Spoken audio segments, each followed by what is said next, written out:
శూరుడు.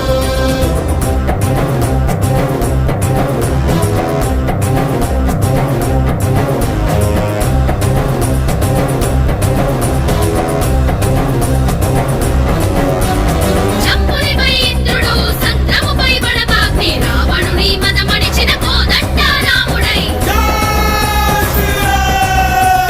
మేఘంపై పవనుడు, మన్మధుపై శంకరుడు, వేయి చేతులే నరికిన క్రోధ పరశురాముడై.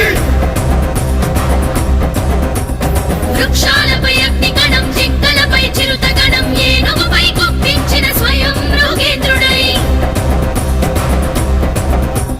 చీకటిపై వెలుగులా, కంసునిపై కృష్ణునిలా,